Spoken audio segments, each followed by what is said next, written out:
విజయనగరం నుండి పార్వతీపురం, బొబ్బిలి, గజపతి నగరం వైపు వెళ్ళాలంటే ప్రయాణికులకి అవస్థలు తప్పటం లేదు.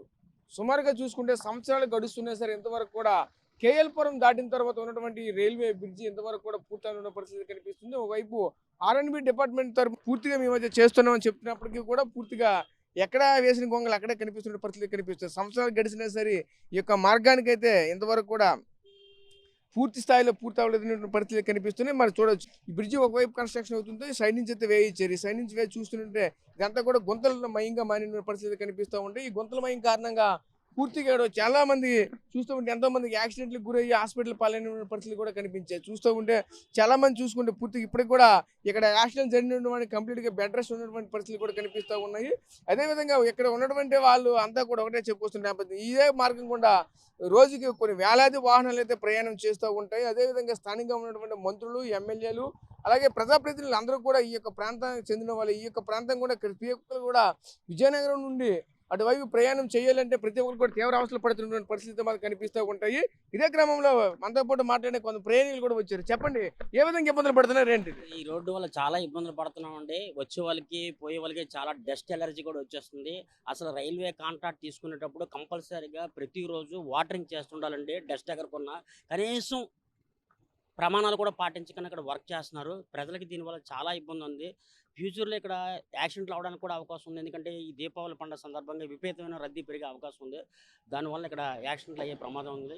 దీని మీద అధికారులు స్పందించి తొందరగా ఇక్కడ ఒక చర్యలు తీసుకొని ఈ రోడ్డు బాగు చేసే విధానం, తర్వాత ఈ డస్ట్ ఎగరకున్న ఈ కాలుష్యం, దీనివల్ల కాలుష్యం కూడా విపరీతం పెరిగిపోతుంది. దీని మీద అధికారులు స్పందించి ఈ బ్రిడ్జ్ వారికి కూడా, బ్రిడ్జ్ చేస్తున్న కాంట్రాక్టర్లకు కూడా, అధికారులు కూడా ఒక స్పష్టమైన ఆదేశాలు ఇచ్చి ఈ ప్రమాదాన్ని, ఈ ప్రాబ్లమ్స్ని సాల్వ్ చేస్తారని కోరుకుంటున్నాను. Thank you.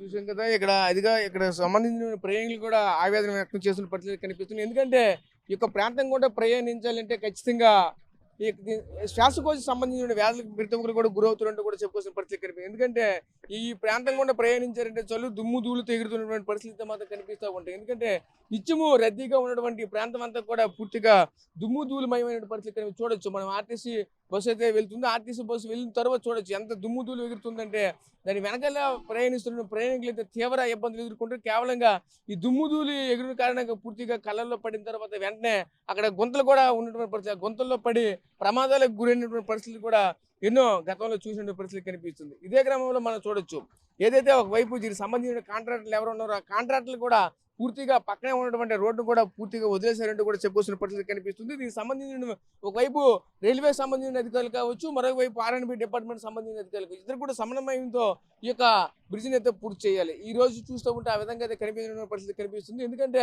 పూర్తిగా ప్రయాణికులకి సంబంధించిన ఆరోగ్యం కూడా గాలికి వదిలిన పరిస్థితి కనిపిస్తుంది. ఎందుకంటే ఈ ప్రాంతం కూడా ప్రయాణించాలంటే తీవ్ర అవస్థలు ఎదుర్కొనే పరిస్థితులు కనిపిస్తూ ఉంటాయి. ఒకవైపు గుంతలమయమైనప్పటికీ కూడా మరోవైపు దుమ్ము ధూళితో పూర్తిగా నిండిపోయినటువంటి పరిస్థితులు కూడా కనిపిస్తూ ఉన్నాయి. రోజు కూడా ఇదే మార్గం కూడా మీరు ప్రయాణిస్తూ ఉంటారు. ఎలా అనిపిస్తుంది ఏంటి? సంవత్సరాలు గడుస్తున్నా సరే ఇంతవరకు కూడా పూర్తిగా ఏ పనులు కూడా అవ్వట్లేని పరిస్థితి కనిపిస్తూ ఉంటుంది. దీని అంతా ఎలా చూడాలండి? చూస్తూ ఉంటే గుంతలమయమైన పరిస్థితి. సార్ ఇది NH-26 బొబ్బిలి, పార్వతీపురం అలాగే రాయగడ కూడా వెళ్తుంది. బట్ ఏంటంటే ఇది మనకి సంవత్సరాలు గడిచినా సరే ఇక్కడ గుంతలతో పడిపోవడం జరుగుతుంది. చాలా యాక్సిడెంట్ జరిగాయి సార్ ఇంతవరకు. మేము మార్కెటింగ్ ఫీల్డ్లో 4-5 సార్లు తిరుగుతాం, అలాగే మంత్రులు తిరుగుతారు, ఎమ్మెల్యేలు తిరుగుతారు. అయినా సరే ఈ సంవత్సరాలు గడిచినా ఈ రోడ్డు మాత్రం ఎట్టి పరిస్థితుల్లోని రైల్వే బ్రిడ్జి పూర్తి అవ్వట్లేదు. సంవత్సరాలు గడుస్తుంది, చాలా మంది ప్రజలు ఇబ్బంది పడుతున్నారు. ట్రాఫిక్ కూడా తీవ్ర అంతరాగా వెళ్తున్నారు. 2 బస్సులు వెళ్తే చాలు గంటలకు ట్రాఫిక్ అయిపోతుంది. దయచేసి ఇది కొంత తొందరగా ఎంత వేగంగా పూర్తి చేస్తే అంత మంచిదండి. అక్కడ యువతల బస్సు వస్తే అవతల బస్సు అయిపోతుందండి. యువతల 2 ఏదైనా మొన్నటి వరకు అయితే ఈ గుంతలు ఈ మట్టి వేసి పూరుస్తున్నారు, కానీ పరిష్కారం అయితే ఒక వర్షం పడితే గుంతలన్నీ పూర్తిగా కొట్టుకెళ్ళిపోతుంది. వర్షాకాలం అయితే చాలా ఇబ్బంది పడ్డాం సార్. ఈ సీజన్లో అయితే చాలా ఇబ్బంది పడ్డాయి 3 నెలలు బట్టి. అలాగే చాలా బస్సులు మొత్తం రాయగడ వరకు వెళ్ళే వెహికల్స్ అని ఇలాగ వెళ్తాయండి. పెద్ద లోడ్లు వెహికల్స్, బస్సులు. అయినా సరే ఎమ్మెల్యేలు, మంత్రులు కూడా రోజుకి 4-5 సార్లు తిరుగుతారు సార్. అయినా సరే కనీసం పట్టించుకోకుండా ఈ మార్గాన్ని ఎలాగే ఉంచారు. ఈ బ్రిడ్జి కూడా, రైల్వే బ్రిడ్జి పూర్తిగా అంత వేరంగా తొందరగా అవ్వట్లేదండి. మాకైతే ఎంత తొందరగా పూర్తి సాగితే అంత వేరంగా బాగుంటుందండి. ముఖ్యంగా మనమైతే చూడొచ్చు, ఈ ప్రాంతం కూడా రావాలంటే తీవ్ర అవస్థలు ఎదుర్కొన్న పరిస్థితి కూడా కనిపిస్తూ ఉన్నాయి. ముఖ్యంగా మరోవైపు ఏదైతే కనిపిస్తున్నటువంటి ఆ రైల్వే బ్రిడ్జ్ ఏదైతే ఉందో అతని మీద సంబంధించిన ఆర్ఎన్బి డిపార్ట్మెంట్ అయితే ఒకవైపు అయితే నిర్వహిస్తుందంటూ కొంతమంది అధికారులు చెప్తున్నారు. అదేవిధంగా మరోవైపు రైల్వే అధికారులు కూడా దీనిలో ప్రమేయం ఉందంటూ కూడా మరొక వైపు చెప్పుకొస్తున్న నేపథ్యం అయితే కనిపిస్తుంది. ఇద్దరు కూడా సమన్వయంతో ముందుకు సాగితే తప్ప కానీ ఈ బ్రిడ్జి పూర్తయ్యే పరిస్థితి కూడా కనిపించలేని పరిస్థితి కనిపిస్తూ ఉన్నది. అదేవిధంగా మనమైతే చూడొచ్చు, ఏదైతే దుమ్ము ధూళి ఎగరకుండా అయితే మాత్రం ప్రతిరోజు కూడా ఈ యొక్క ప్రాంతం అంతా వాటరింగ్ చేయాలంటూ కూడా ఇక్కడ ఉన్నటువంటి వాళ్ళు కూడా ఒకవైపు అయితే చెప్పుకొస్తున్న నేపథ్యం అయితే కనిపిస్తూ ఉన్నది. అదేవిధంగా ముఖ్యంగా ఈ యొక్క ప్రాంతానికి సంబంధించిన వాళ్ళు ఎవరైతే వెళ్ళాలన్నా సరే ఈ ముఖ్యంగా వీళ్ళంతా ఒకటే చెప్పుకొస్తున్నారు. ఏదైతే ఈ ప్రాంతానికి సంబంధించిన వాళ్ళు ప్రజాప్రతినిధులు అంతా కూడా ఇదే ప్రాంతంలో కూడా ఖచ్చితంగా ప్రయాణం చేస్తారు. దాని కారణంగా ఎవరు కూడా పట్టించుకోకపోవడం అనేది చాలా శోచనీయ అంశం కూడా. ఎందుకంటే సంవత్సరాలు గడుస్తున్నా సరే కనీసం ఇంతవరకు కూడా ఎవరు కూడా పట్టించుకునేటువంటి దుస్థితి అయితే మాత్రం ఏర్పడుతున్న పరిస్థితి కనిపిస్తూ ఉంది. ప్రస్తుతం చూసుకుంటే ఒకవైపు నుంచి చూస్తే ఈ విధంగా మనకు కనిపిస్తుంది. ఇక అసంపూర్తిగా పూర్తయినటువంటి ఈ పనులన్నీ కూడా పూర్తిగా చూడొచ్చు. దీనికి సంబంధించినటువంటి ఐరన్ ఏదైతే ఉందో ఐరన్ అంతా కూడా పూర్తిగా తుప్పు పడుతున్న పరిస్థితి కనిపిస్తున్నాయి. అసలు ఈ విధంగా తుప్పు పడితే మళ్ళీ ఆ నాణ్యత కూడా కోల్పోయిన పరిస్థితులు కూడా కనిపిస్తూ ఉంటాయి. ఇంత దౌర్భాగ్య పరిస్థితి ఎందుకు వచ్చిందంటూ కూడా స్థానికులు కూడా ఆరోపిస్తున్న పరిస్థితి కనిపిస్తుంది. ఎందుకంటే దీని ప్రధాన కారణంగా ఒక విధంగా చెప్పుకుంటే ఒకవైపు రైల్వే శాఖ అధికారులు కావచ్చు, అలాగే ఆర్ఎన్బి అధికారులు కావచ్చు, ఇద్దరి మధ్య సమన్వయ లోపం కారణంగానే ఈ యొక్క బ్రిడ్జి పూర్తిగా జాప్యం జరుగుతుందంటూ కూడా ఆవేదన వ్యక్తం చేసిన పరిస్థితి కనిపిస్తుంది. ఇదే క్రమంలో మనతో పాటు మాట్లాడడానికి స్థానిక నాయకులు కూడా ఉన్నారు. వాళ్ళతో మాట్లాడి మరిన్ని విషయాలు తెలుసుకునే ప్రయత్నం చెప్పండి. దీన్ని ఎలా చూడాలి అంటే ఈరోజు చూస్తూ ఉంటే ఈ బ్రిడ్జి ఇన్ని సంవత్సరాలు గడిచినప్పటికీ కూడా ఇంతవరకు కూడా పూర్తయిన పరిస్థితి కనిపిస్తుంది. ప్రజలైతే తీవ్ర ఇబ్బందులు తీవ్ర అవస్థలు పడుతున్న పరిస్థితి. దీన్ని ఎలా చూడాలి? ఈ బ్రిడ్జి పనులు పూర్తి కాకపోవడానికి ఈ ప్రభుత్వ విధానాలు పాలకుల తాలూగా నిర్లక్ష్యం తప్ప ఇంకొకటి కాదు. వాళ్ళకి అవసరమైన పనులు అతివేగంగా చేసుకుంటున్నారు. ప్రజలకు అవసరమైనవి, ప్రజలకు ఇబ్బందులు ఉన్నవి పట్టించుకునే పరిస్థితి లేదు. ఈ దారి గుండా ఏజెన్సీ ముఖద్వారంగా ఉంది. ఇటు కురుపాం అంతవరకు కూడా ఏజెన్సీ పార్వతీపురం ఏరియాకి వెళ్ళేది మెయిన్ రోడ్డుగా ఉంది, హైవేగా ఉంది. మరి ఈ రోడ్డు పనులు అక్కడ మానాపురం కూడా నిన్న దాకా మూలుగుతూ ఉన్నాయి. ఇప్పుడు ఈ బ్రిడ్జి కూడా మూలుగుతూనే ఉన్నది.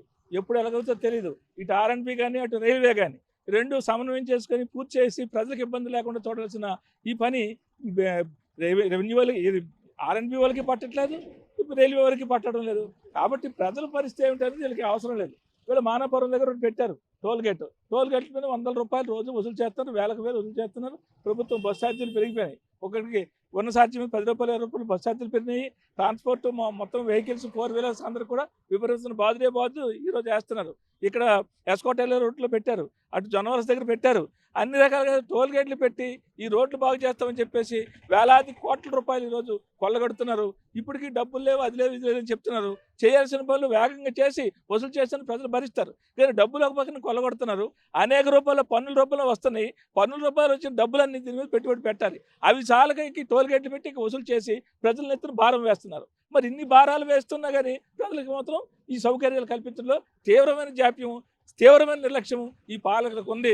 వాళ్ళ నిర్లక్ష్యమే దీనికి కారణం. కాబట్టి బ్రిడ్జిలు ఎలాగే ఉన్నాయి, ఇక్కడ యాక్సిడెంట్లు అవుతున్నాయి. ఈ మలుపు తిరిగి వెళ్ళేసరికి అనేక మంది దెబ్బలు తగులుతున్నాయి. బళ్ళు వెళ్ళే పరిస్థితి ఉండదు. వర్షం పడితే బురదలో ఆ కార్లు వచ్చేది కానీ 4 వీలర్స్ కానీ ఈ 2 వీలర్స్ కానీ వెళ్ళగలిగిన పరిస్థితి లేదు, జామ్ అయిపోతుంది. ఒకసారి ఇక్కడ మొత్తం ఇక్కడ నుండి కేఎల్పురం కలెక్టరేట్ వరకు మొత్తం జామ్ అయిపోయి ఇబ్బందులు పడే పరిస్థితులు చాలా జరిగాయి. కాబట్టి ఇది ఈ పాలకులు ఇప్పటికైనా నిర్లక్ష్యం వీడి ఆర్ఎన్బి వాళ్ళు కానీ రైల్వే వాళ్ళు కానీ సమన్వయంతో దీని మీద ఏవైతే నిధులు కేటాయించారో ఆ పని త్వరగా పూర్తి చేయాలి. కానీ ఇయర్స్ టుగెదర్ సంవత్సరాల తరబడి ఈ రకంగా ఉంటే మరి పాలకులు ఏం చేస్తున్నట్టు? ఈ నిధుల సమస్య కానే కాదు. నిధుల సమస్య అనేక రూపాయలు ఉన్నాయి. నిధులు లేక కాదు, ఈ నిర్లక్ష్యం దాంట్లో ఆ రకంగా ఉన్నది. ఈ నిర్లక్ష్యాన్ని వేడకపోతే ప్రజాగ్రహము చూస్తారు. అందుకని ఇప్పటికే ప్రజల్లో ఈ పాలకులు అనుసరిస్తున్న విధానాల వల్ల అనేక విధాలుగా ఇబ్బందులు పడుతున్నారు, అసంతృప్తి జరుగుతుంది.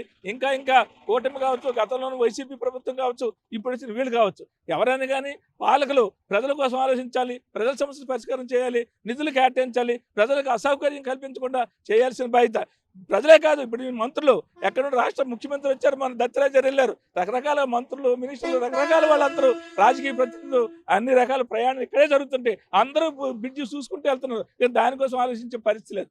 కాబట్టి ఈ రకంగా చేయడం అనేది సరైనది కాదు. ఇప్పటికైనా ఈ ప్రజల సమస్య ఈ రైల్వే దీన్ని సమన్వయం చేసి ఆర్ఎన్బిలతో మాట్లాడి ఆ రకంగా అధికార ప్రతినిధులు, జిల్లా కలెక్టర్, జిల్లా యంత్రాంగం కానీ, రాష్ట్ర అధికారులు కానీ, ఆర్ఎన్బి అధికారులు కానీ వీళ్ళందరూ కూడా సమన్వయంతో ఈ ప్రజలకు అసౌకర్యం లేకుండా సౌకర్యం కల్పించి ఈ బ్రిడ్జి పనులు త్వరగా వేగవంతం చేసి ప్రజలకి సౌకర్యాలు కల్పించాలని చెప్పి నేను సిపిఎం పార్టీగా డిమాండ్ చేస్తా ఉన్నాను. చూసాం కదా, ముఖ్యంగా ఒకటే డిమాండ్ చేస్తున్న పరిస్థితులు కనిపిస్తున్నాయి. ఏదైతే మనం చూస్తున్నటువంటి ఈ యొక్క కట్టడం, ఏదైతే బ్రిడ్జి కట్టడం అనేది పూర్తిగా కేవలంగా నిర్లక్ష్య కారణంగానే ఈ యొక్క వ్యవహారం అయితే ఈ విధంగా కొనసాగుతున్నటువంటి పరిస్థితి మనకు కనిపిస్తూ ఉన్నాయంటూ కూడా ఆరోపిస్తున్న పరిస్థితులు కనిపిస్తున్నాయి. ముఖ్యంగా చూసుకుంటే ఏదైతే ఈ బ్రిడ్జి సంవత్సరాల తడబడి అయితే నిధులకైతే ఎక్కడ కూడా కొదవలేదు, నిధులు అయితే పుష్కలంగా ఉన్నప్పటికీ కూడా పూర్తిగా నిర్లక్ష్య కారణంగానే ఒకవైపు ఆర్ఎండ్బి కావచ్చు, మరోవైపు రైల్వే శాఖ అధికారులు కావచ్చు, ఈ రెండు అధికారుల మధ్య సమన్వయం లేకపోవడం కారణంగానే ఈ విధంగా బ్రిడ్జి పూర్తిగా అర్ధాంతరంగా నిలిచిపోతున్న పరిస్థితి కనిపిస్తున్నాయి. దీని కారణంగా చూసుకుంటే ఇక్కడ స్థానికంగా ఉన్నటువంటి ప్రజలంతా కూడా తీవ్ర అవస్థలు పడుతున్న పరిస్థితి కనిపిస్తున్నాయి. ముఖ్యంగా చూసుకుంటే ఇదే ప్రాంతం గుండా ఎంతో మంది ప్రజాప్రతినిధులు, నాయకులు, అలాగే ముఖ్యంగా ఉన్నటువంటి స్థానిక మంత్రులు కూడా ఇదే ప్రాంతం కూడా వెళ్తూ ఉంటారు. అలా బ్రిడ్జి చూసుకుని వెళ్ళడమే తప్ప కానీ దీనికి సంబంధించిన పనులని కూడా త్వరగతిన పూర్తి చేయాలని ఆలోచన ఎవరు కూడా రావట్లేదంటూ కూడా మరొకవైపు ప్రజా సంఘ నేతలు, ప్రజలు ఒకవైపు మండిపడుతున్న పరిస్థితులు కనిపిస్తున్నాయి. ప్రస్తుతం ఇది ఈ బ్రిడ్జి దగ్గర తాజా పరిస్థితి. ఏమైనా పర్సన్ నాయుడుతో రాజేష్, ఆర్టీవీ, విజయనగరం నుంచి. తెలుగులో న్యూస్ కి ఫాస్టెస్ట్ యాప్ ఇప్పుడు టోటల్లీ న్యూ అవతార్లో.